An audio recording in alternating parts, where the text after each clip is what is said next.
everyone, and welcome to the Understanding Behavior live stream. We're here. Our topic tonight is going to be Respondent and Operant conditioning. I'm excited for this one. It's a really fun presentation. Even got a little bit of a history lesson in here, which for me, like, as a big behavior nerd, that's like my favorite, the behavior history lessons. Well, thanks so much for being here, everyone. How's everyone doing today? Happy Thursday. We're almost at the weekend. I think it's been a weird week. What about you guys? Anyway, we've got 21 people here. That is awesome. A free way to support the channel. Just hit that like button real quick. Yeah, I know. I got stung by a bee on my bike ride today. That was so lame. It's like swelled up a little bit, but... Well, the thing that's kind of cool about that, I mean, I'm a person who kind of like makes lemonade out of our lemons. So, yeah, like we'll bring that into an example today. My bee stings. It kind of has a weird function in relation to like respondent conditioning. So we'll look at it. We'll look at it. Awesome. Is it Nasakya? Is that am I saying that okay? I'm glad you're here. First time. Welcome, welcome, welcome. Well, sweet. Yeah, a couple of things before we get started. So today we're going to be going over respondent and operant conditioning is our main topic for today.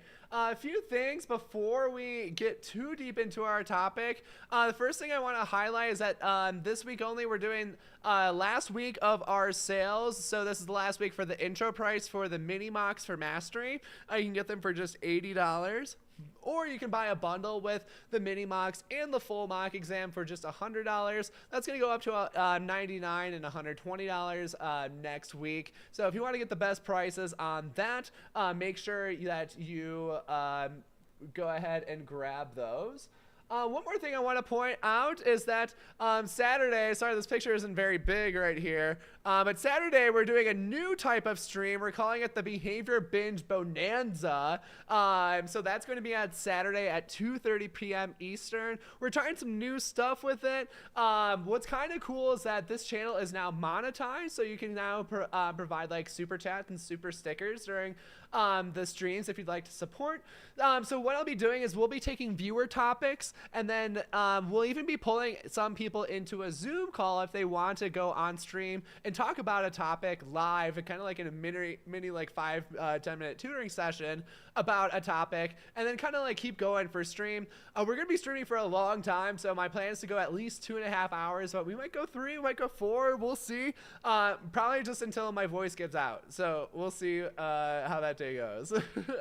So that's at Saturday at 2:30. I hope to see you guys there. It's gonna be a lot of fun. So yeah, really exciting stuff going on. And if you are interested in the mini mocks but you're not ready to commit, you can also try out 2 of the mini mocks absolutely for free at that link. Today, you know, if you've been to an Understanding Behavior live stream before, you would know that we like to give away stuff here. It's usually dependent on like how many viewers or how many likes we get on the video. So if we get more likes, we'll give stuff away sooner. But make sure you stay until the end of the stream, because who knows when we'll be giving away stuff. And if we break new records, we will be giving away even more stuff. All right, cool. Well, let's get into our stuff for today. Again, we're talking about respondent and operant conditioning. Let's start at the very beginning. So, first of all, what is a behavior? I've always liked this definition of behavior because I think it kind of captures everything. It's either a muscular, glandular, or neuroelectrical activity. So something that you do with your muscles. Glandular being like gland secretion, such as like sweating or salivating, or different like types of hormones as well. So like so when we look at like oxytocin or estrogen or testosterone being elicited, those would be like glandular responses. And then we have neuroelectrical activity. So that's like neurons firing, or like neural synapses happening within your body. All of these things are considered behavior. Behavior can be split up into two main categories. So we have operant behavior. This is behavior that's affected by our context and consequences. So thinking about like antecedents and consequences of behavior control whether behavior occurs. Kind of a simple way to think about this. It's not always the most accurate, but we think about operant behavior as voluntary behavior. So if I asked you to do it, you would be able to do it. So if I said like give me a peace sign, you could give me a peace sign. If I said like jump up and down, you could probably jump up and down. Obviously there are like some limitations to that, but in general, like if you could do it when I ask you, that might be an operant behavior. A reflexive behavior is our other category. So reflexive behaviors occur automatically when a stimulus is presented. We'll think about this as involuntary behavior. So if I asked you to do this, you probably wouldn't be able to do it. And we call it involuntary because the behavior kind of occurs automatically when the stimulus is presented. So if I go like, ah! I might have just scared you real quick. So like your response to that is involuntary. Like you didn't have the choice, like if you wanted to be scared or not there. It's just like either you were or you weren't. Another thing would be like if I asked you to like start sweating a bunch. Like it's really difficult. Like I don't have control of my sweat glands. I'm like, ooh, I'm thinking about it. And it's like, no, not happening. Is this like a CMOR? This is not like a CMOR. So motivating operations are things that affect our operant behavior. Reflexive behavior is specifically with respondent conditioning or classical conditioning. Cool. All right. So this word conditioning, you've probably seen it a lot if you've been studying behavior analysis. Conditioning, this word essentially means learning. So whenever you see that word conditioning, you can just replace it with learning, and it does make sense. This occurs with both our operant conditioning and our respondent conditioning because that's what conditioning means. It's learning. So stimuli are conditioned through pairing with other stimuli. That's with operant and respondent stimuli. And behaviors are conditioned through consequences and the context associated with them. So that's mostly going to be for our operant behavior, but there can be a little bit of overlap here as well. Awesome. I love it. We've got 42 people here. That is amazing. Thank you all for showing up. Great free way to support the channel is just smash that like button real fast. The more likes that we get on this video, the more likely I'm going to be to give away stuff. So if we want to give away stuff fast, you know what to do. Smash that like. All right. Let's talk about respondent conditioning now. Anybody know who this guy is here? Yeah, of course. My pleasure to host this. Yeah, so we've got this guy. Anybody know his name? You've probably heard his name before. Watson Pavlov? This is Pavlov, Ivan Pavlov. So, he was a dude who noticed an interesting phenomenon while he was studying digestion. So Pavlov was not a psychologist at all. He was actually more of a physiologist, and he was doing a digestion study. So he had a bunch of his dogs, and you're probably familiar with Pavlov's dogs, of course. But what happened is that the dogs were salivating when he rang the bell alone. So like he was ringing the bell like to kind of announce dinner time for the dogs. But before even he presented the food, he rang the bell and the dogs, they started salivating. Yeah, this is Pavlov, guys. Awesome. What he did is that he dropped his digestion study and he's like, okay, we're studying this now. This is really interesting. And this brings me back to one of my favorite Skinner quotes, was when you stumble upon something interesting, stop everything and study it. So Pavlov did just that, is that he stumbled upon something interesting. He's like, yep, we're studying this now because this is really cool if we, what is happening here. So this is what he discovered with our respondent conditioning, is that when we pair neutral stimuli with eliciting stimuli, then the neutral stimuli can gain that eliciting power. So what happened with Pavlov, just real brief explanation, then we'll go into it a little bit further, is that he paired the bell with the food. The food had eliciting power over salivation, and now the bell was able to elicit that salivation on its own.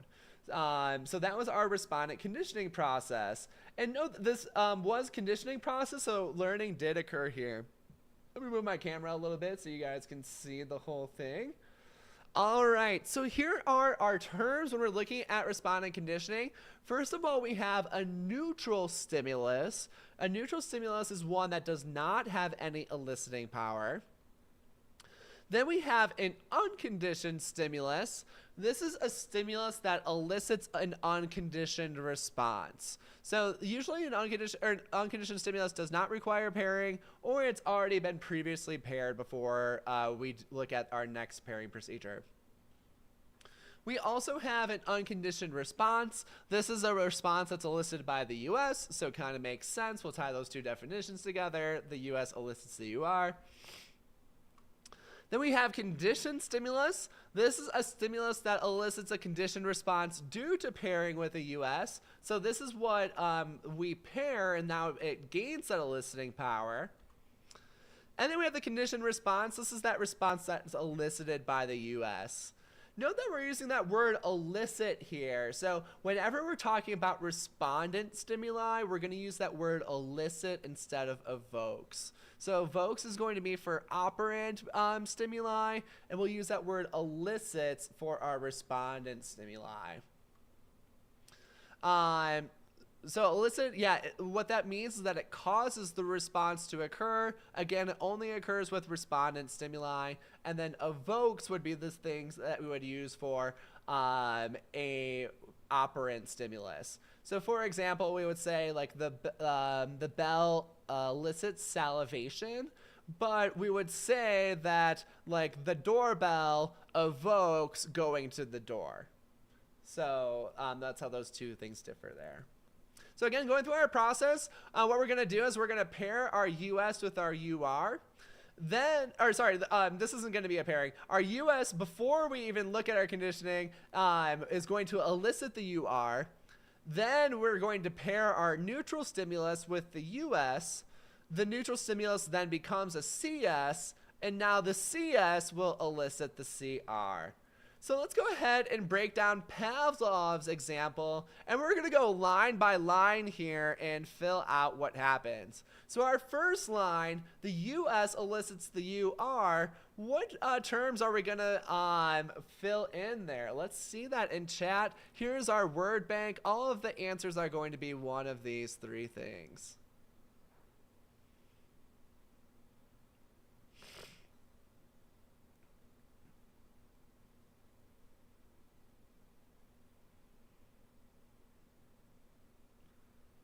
Yeah, so we're going to do our full first line here.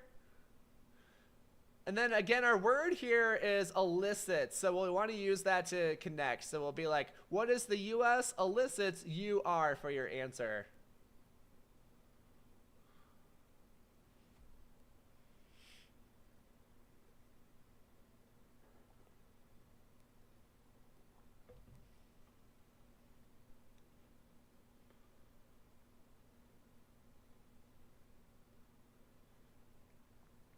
Cool, yeah, Carmi's on it. A lot of people getting parts of it here. Yeah, Tamana's on it. Good. Yeah, Tina T's on it. Good to see you here.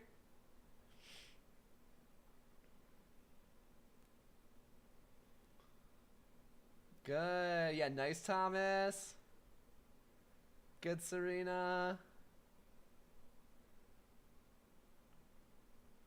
Awesome. Love it.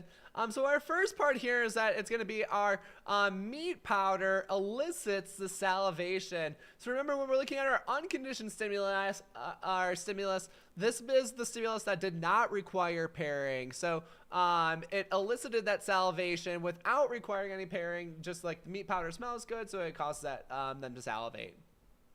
All right, how about line 2 here? So now we have our NS is paired with the US. Let's go ahead and fill out that answer. It looks like you guys got the better feel of the format now.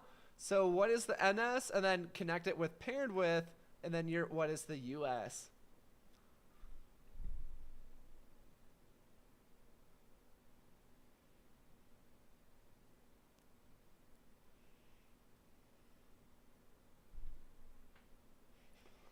All right, I'm liking the answers here. Yeah, Clarissa, good. Nice, Trisha.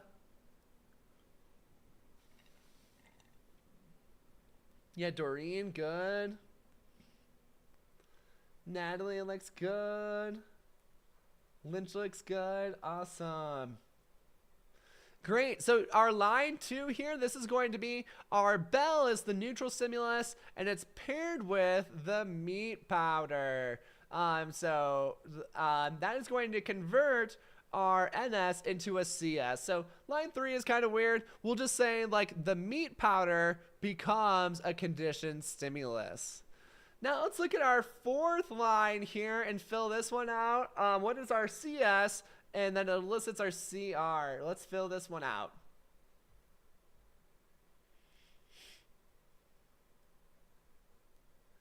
Doreen, respondent and classical conditioning are the same thing. So Watson is more related to operant conditioning, but Pavlov is more respondent conditioning. Yeah, that's correct. So for line 3, the bell becomes the conditioned stimulus. Sorry, did I say that wrong?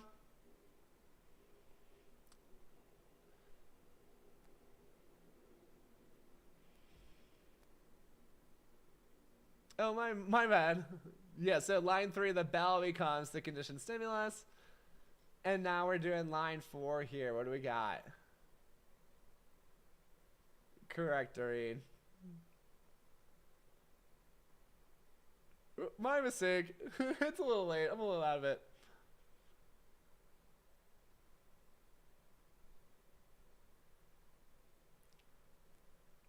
Yeah, we're doing line 4 right now. Yeah, Natalie, you can watch this later for sure. Alrighty. Looks good. Really nice job. Yeah, good to you, Nara. So line 4 here is going to be that our bell now elicits our salivation. So really nice job here. So we saw the pairing. At first we had our meat powder elicits the salivation. Then we pair the bell with the meat powder. That turns our bell into a conditioned stimulus. And now our bell is going to elicit that salivation on its own. Perfect. Nice job there, crew. Let's look at some examples of common reflexive behaviors. Whenever we're looking at like emotional responses or feelings, these are usually going to fall under our reflexive behaviors or be respondently conditioned.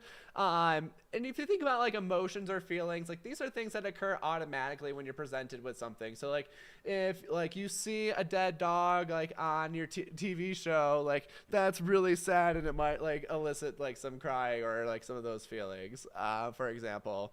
Or if you're like a House of the Dragon watcher, like seeing the hurt dragons, it's just like, no, not okay.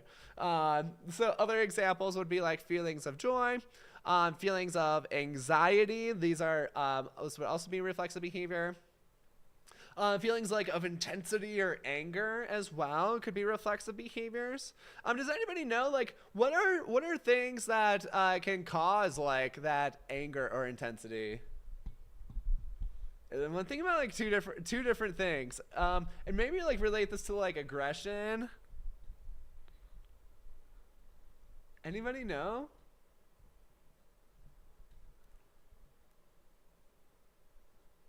Yeah, pain might be an example of this.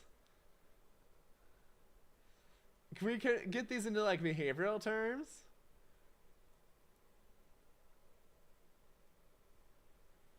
Trisha watching the news, yeah. What causes that intensity or anger? I think that could be a good example.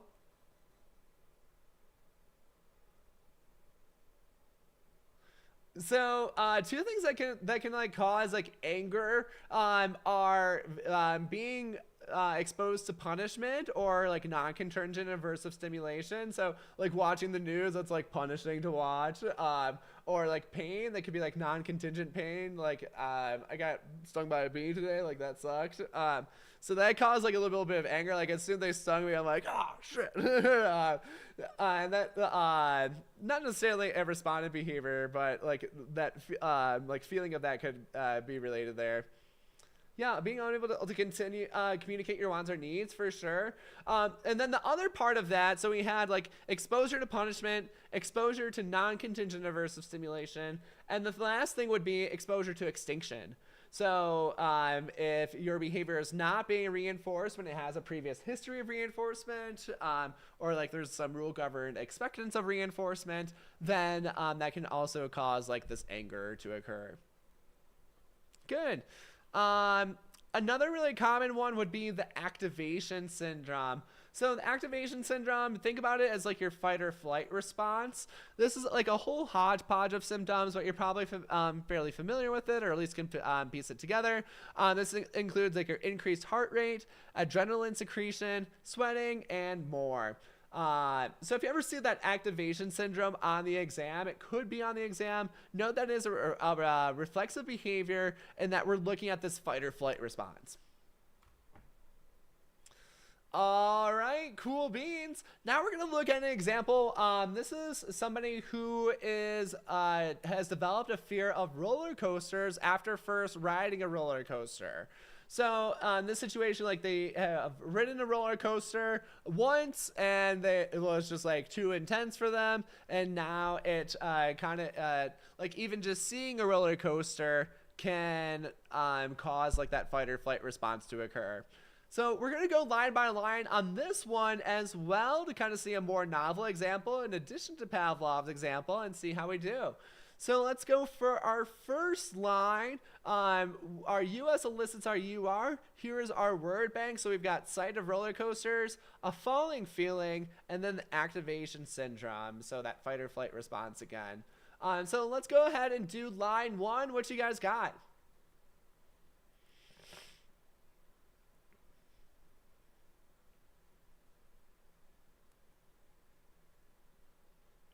Clarissa is nice and bold. Great first answer. Trisha too, killing it. And even if other people answer, it helps to get the practice yourself. Burn that repetition into your brain. Good. Yeah, Tamana, I like where you're going.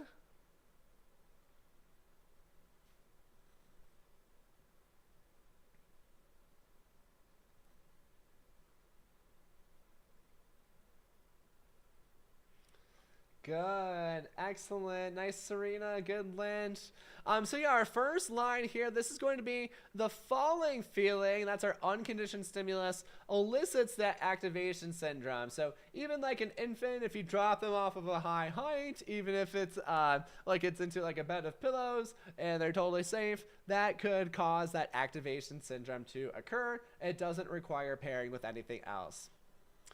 Good. All right. How about our second line now? So now we have our neutral stimulus is paired with our US. Why don't you guys fill in the blanks here? Good. Yeah, you guys are getting the hang of this. Awesome.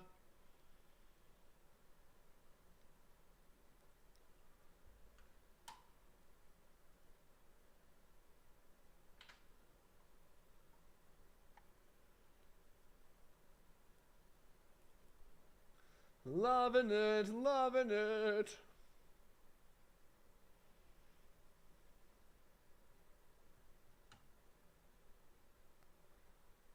Okay, yeah, great answers. Love to see so many different people responding here as well. Yeah, good, Jessica A. Bhavana, great. So yeah, our second line here, this is going to be the sight of roller coasters are now paired with that falling feeling. Excellent. Remember for line 3, it's kind of a weird one, so we'll have our sight of roller coasters just becomes our CS, because if we were to replace it, it would just be like sight of roller coasters becomes sight of roller coasters, but it does gain that eliciting power. Let's go ahead and do line 4 now. We have our CS elicits our CR. What do we got?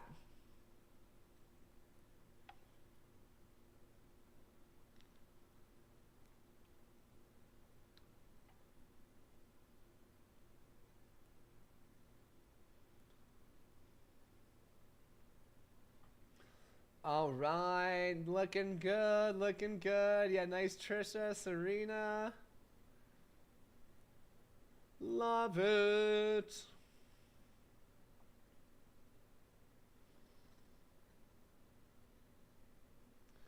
Very nice job, everyone. Excellent.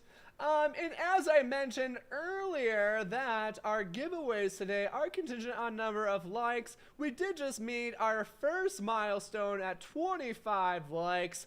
So why don't we give away a copy of the Beat the Beast mock exam? So really nice job, everyone. Thank you for being here and for smashing that like button. We'll give away a copy of this. So yeah, if you want to participate, make sure that you are going to use the copy yourself. If you haven't taken the exam yet, or if you would like to take it a second time, you are more than welcome to participate. But we want to keep it to people here. So if you want to like give it to a friend, that's not quite as cool here. All right, but let's go ahead and do that. So let's pick a number between 1 and 300 today. And I will random that, and the closest one will win. So choose a number 1 to 300 to win a copy of the Beat the Beast mock exam from Understanding Behavior.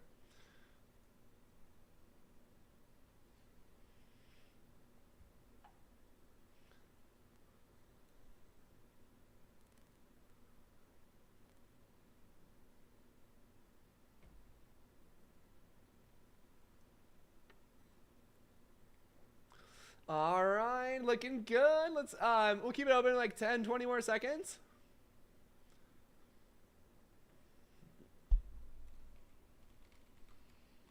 It's between 1 and 300. One guess each, please.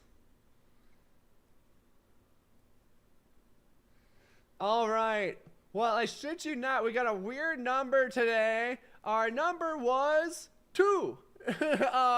So it actually turned out that Fimo guessed 1. So congratulations to Fimo 5 or 4 for winning the mock exam. If you to claim that, just send an email to the Understanding Behavior official at gmail.com afterwards to claim your prize. Congratulations. We'll see if we get some more likes on this video. We might give away some more stuff later. On the Saturday stream, we're going to be giving away a lot of stuff. So definitely tune in for that one. But this one's still cool too. So hang out and we'll see what happens. Congratulations to Fimo 504 here. All right, really nice job on this one here.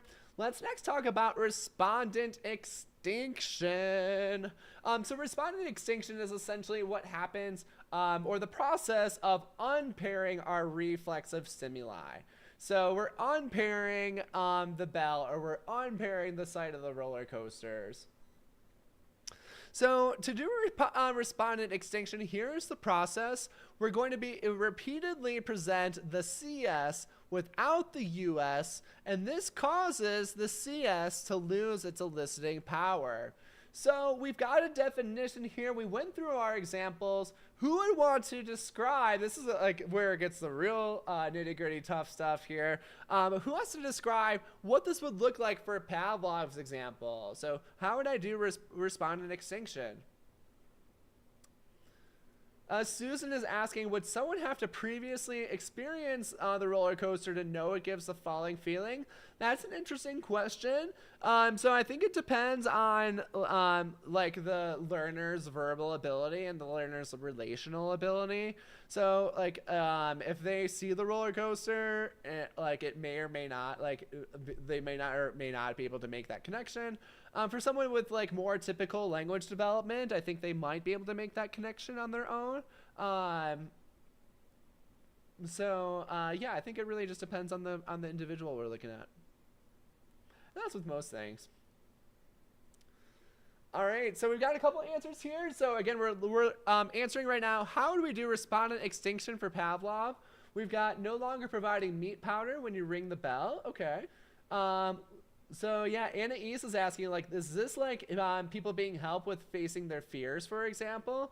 Yeah, so that's a lot of that is based on respondent conditioning. So if we look at systematic desensitization, is the most common treatment for phobias that we'll use, and that's kind of just like slowly exposing them to like more fear-inducing stimuli in a really comforting setting to kind of desensitize to them.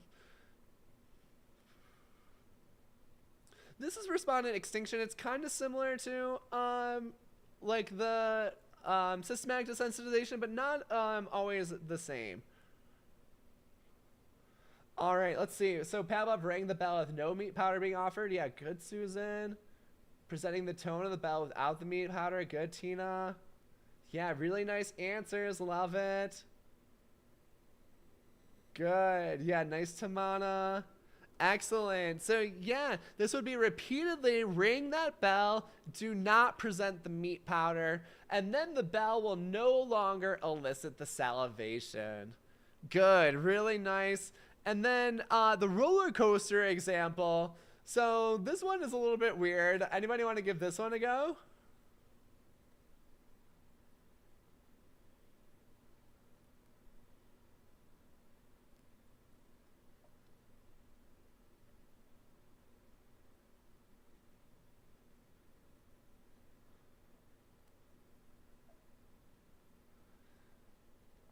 Yeah, so Nisaki is saying like the more you use it, the more you lose the fear. That would actually be something different than respondent extinction. That'd be more like habituation, which we'll talk about in a little bit.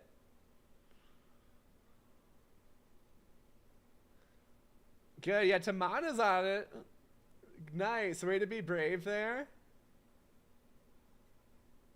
Anybody else want to give this one a go?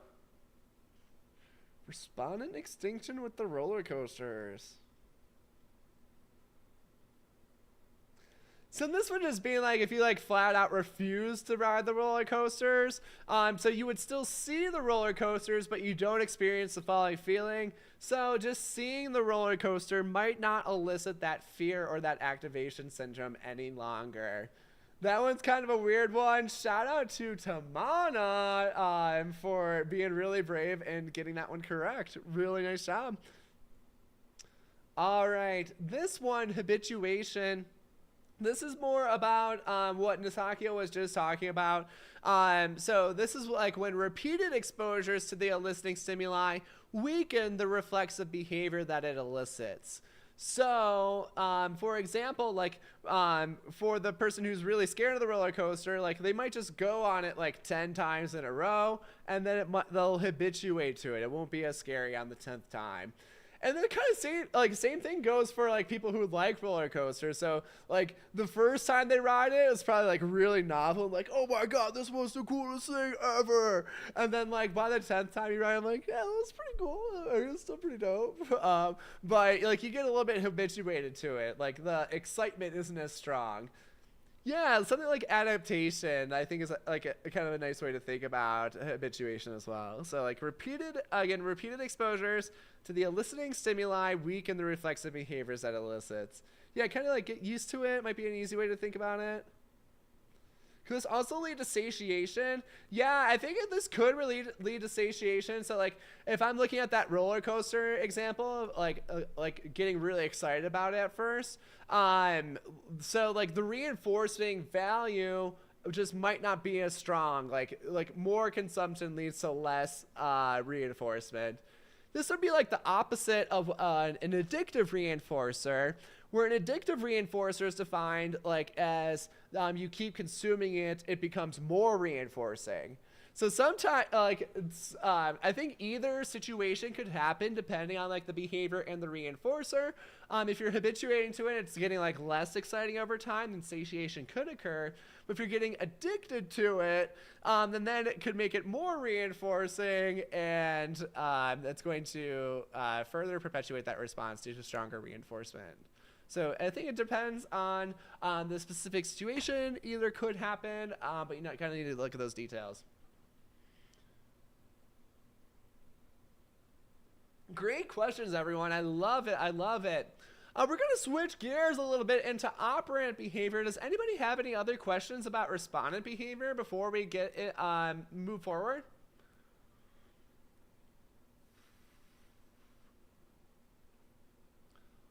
All right, well, let me know if you have those.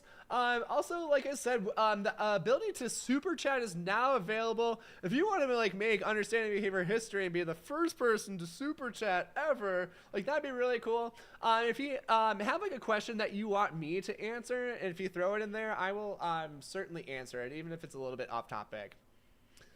All right, let's get into operant conditioning. Yeah, you guys are recognizing my boy BF Burgess Friedrich in the house here. BF Skinner, great dude. So let's talk a little bit about operant conditioning. So operant conditioning, the very first kind of like sprouts of operant conditioning were planted by Watson. But operant conditioning was really fleshed out into something more cohesive and a broader scope kind of thing by Skinner, and he did it was his whole life's work essentially. Yeah, Nisakia's already on some parts here, so learn through the consequences. That's going to relate to this term, the law of effect, one of my favorite terms. This one states that the effects of our actions determine whether or not they will be repeated. So a couple things to highlight here is that consequence is really the most important part. And this will determine future rates. So there are deterministic relationships between environment and behavior. And like the idea of choice is kind of difficult to fit into operant conditioning. So essentially, like what we're looking at with operant conditioning is that we're looking at the basic contingency, the associated consequences, and that these control all non-reflexive behaviors. So anything that wasn't a respondent or a reflexive behavior that we were just talking about would fit under this category.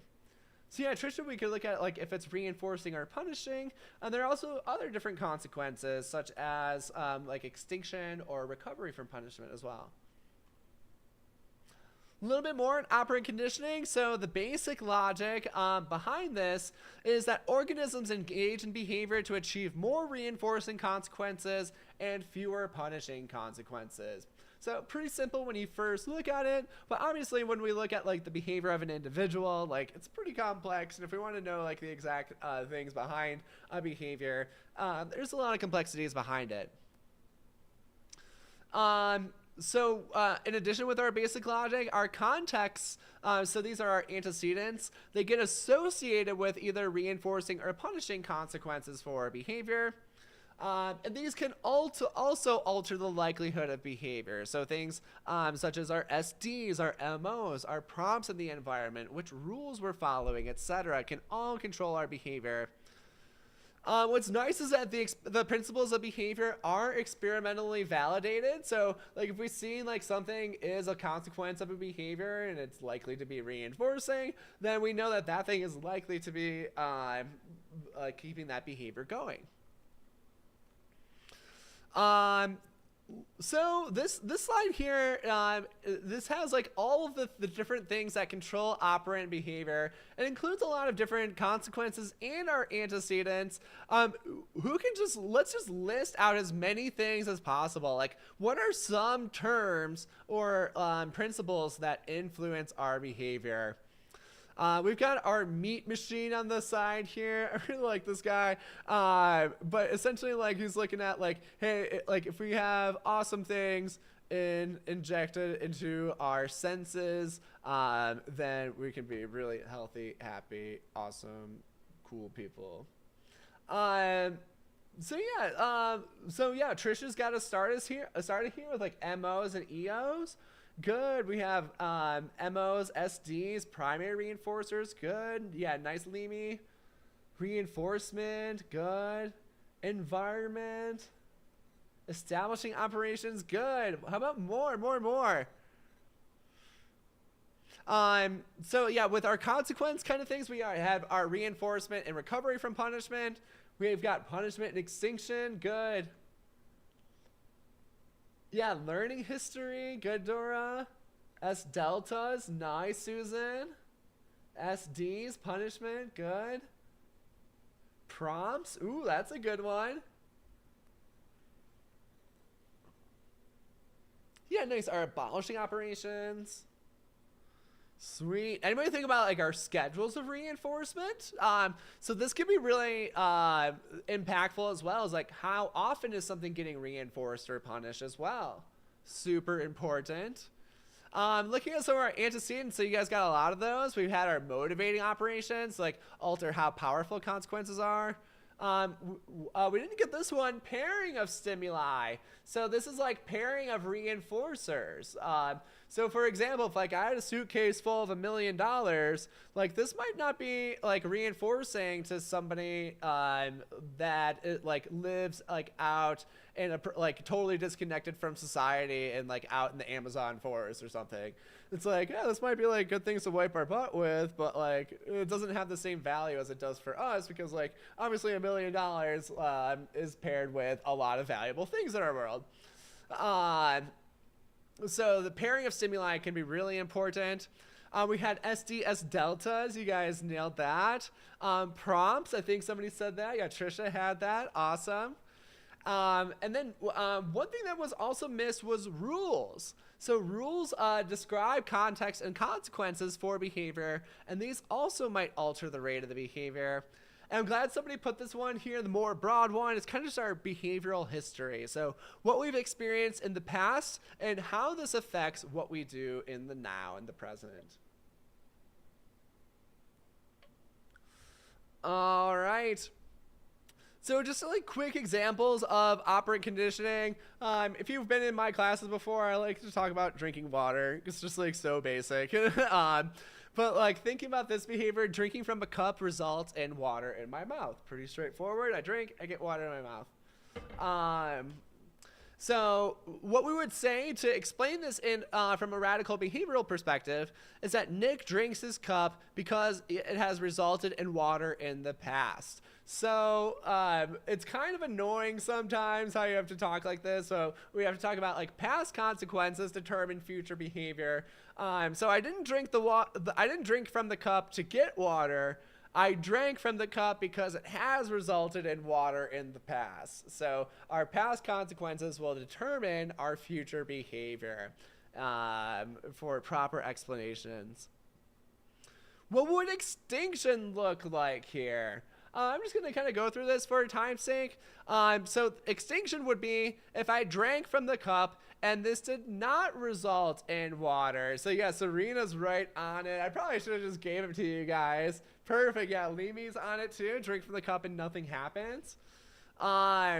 So yeah, if our water bottle is empty, then drinking from the cup would not result in water in my mouth. And drinking from the cup would decrease under that condition when the cup is empty. So that would, the cup being empty would now be our S delta, and this would cause discrimination training to occur. So the discrimination training is that it gets reinforced when there is water in here and not reinforced when there's no water in here. And that will result in stimulus discrimination, which means that I'll be more likely to drink from the cup when there is water in there than when there is not water in there. Also, looking at a motivating operation, this might be that I'm more likely to drink water when I haven't drank in a while or if I've been talking a lot. So again, providing a motivating operation. So we look at like the most mundane behavior possible, like literally like drinking water from a cup. And there's so much analysis to just drinking water from a cup. So when we look at more complex behavior, it gets more complex. If we look at different patterns of behavior, like there's often a lot to it. So that's why we really need to get really solid with our basic units of behavior, understand why those are occurring, and then we can further our analysis and deepen it into bigger things. Alrighty, we're getting towards the end of this PowerPoint. We're gonna do a little discussion on contingency and contingency shaped and rule governed behavior, and then we'll wrap things up for today. So our contingency shaped behavior, we've talked about this a lot. This is what our context and consequences control behavior. Does not necessarily require verbal behavior or relational responding for these things to work. And in engaging in behavior and experiencing the consequences, this is what causes the rates of the behavior to change. Now, comparing this with our rule-governed behavior, a rule is essentially just a verbal description of a behavioral contingency, and the rule itself can control behavior. This does require verbal behavior or relational responding to occur, and the rule can control behavior without contacting consequences, which is kind of neato. Let's see in chat. Yeah, like when all you have is ice and nothing else to drink in our back example. So yeah, that might relate to like a motivating operation. Cool. All right, so when we're looking at rule-governed behavior and looking at rules, these descriptions of our tendencies, there are two things that make a rule effective. So rules are effective when they describe consequences. This is really important. It describes consequences that are both probable and powerful. So they're likely to occur. So like there's a strong SD for it.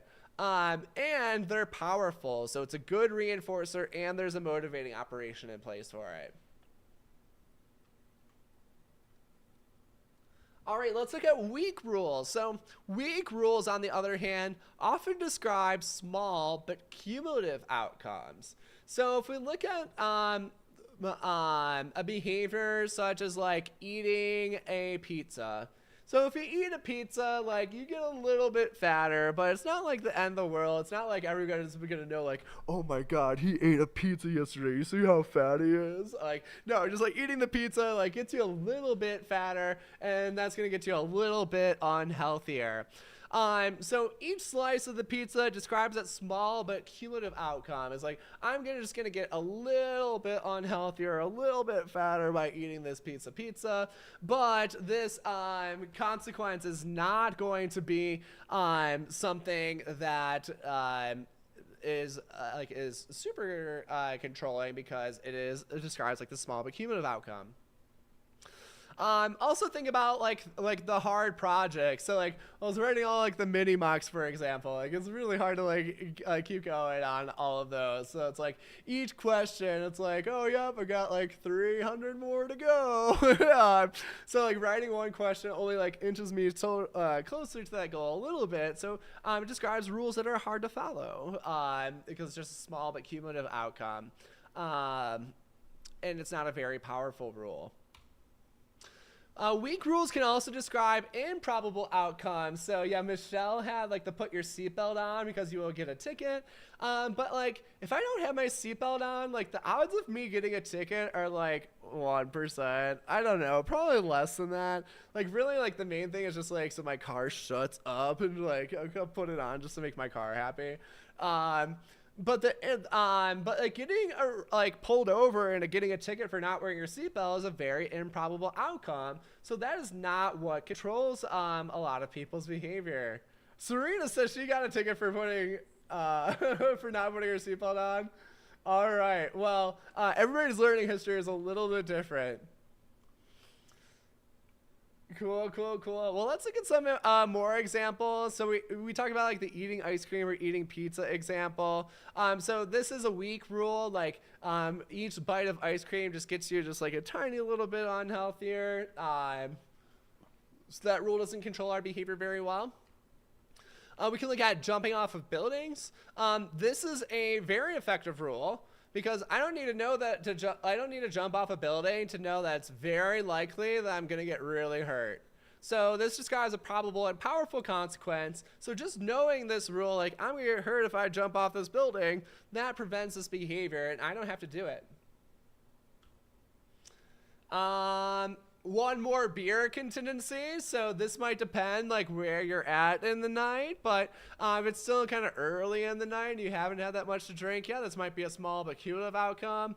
If it's like you've already been kind of hammered and like this one more beer is going to put you over, it could describe like, yeah, like probable and powerful. Like if I drink this one more, like I'm going to have a terrible hangover. Tomorrow's going to suck. So depending on where you're at, I think that could function in different places. Buying a lotto ticket's a really interesting one because this one is a very powerful consequence, but it's not very probable. So it's like, why do people still play the lottery? It's like you have like 1 in 2 million chance of winning, which is like absolutely nothing. But the reason is that it's a very powerful consequence, and people can trick themselves into thinking it is probable. So let's just say like they're having like a really good day, a really good week, like everything's just going their way. That might like increase their perceived probability of like, yeah, if I win, like I'm gonna definitely win the lotto if I buy this ticket. So that can change the perceived probability, and that's really all that matters in a rule. Is like if you think that it's going to that something works in a certain way, then it will control behavior regardless if that's lines up with reality. Let's look at this example, slapping a police officer. So we've all seen enough movies and enough like cops or whatever to know that this results in a probable and powerful consequence that you're very likely going to get arrested immediately. You might even get tased or thrown down if you slap a police officer. So that does prevent that behavior quite frequently, even if the MO is there. Alrighty, well, that is going to wrap us up for the evening. Thank you guys so much for sticking till the end of this. This was amazing. I loved having all you guys here. We are back on stream this Saturday with the Behavior Binge Bonanza. So we'll be choosing really difficult topics and also viewer suggested topics as well. So I'm very excited for that. Please join us at Saturday at 2:30 p.m. Eastern Time. And then last up, if you haven't visited the shop yet for the mocks, definitely check those out. The mini mocks and the mock bundle are on sale for this is going to be the very last week of that. So you can get the mini mock package, which has a mini mock over each section and a few mixed mini mocks for just $80. Or you can buy the bundle and get all of that with a full mock exam with very thorough feedback for just $100. Prices will go up Monday. Yeah, come on Saturday and we will go over some stuff. Yeah, we can go over measurement for sure. That's a fun one. Of course, my pleasure, everyone. Thank you so much for being here. Definitely check those out. And if you're not too sure on the mini mocks yet either, you can also visit the link that I just posted at Learn World, and you can try 2 of the mini mocks for free. Yeah, you guys want to go over some graphs? For sure. That could be fun. All right. Well, make sure you show up Saturday so we have those topics. Appreciate you all. Thank you so much for being here. Definitely check out those mocks if you're interested. And I hope to see you on Saturday. Laters, everyone. Bye.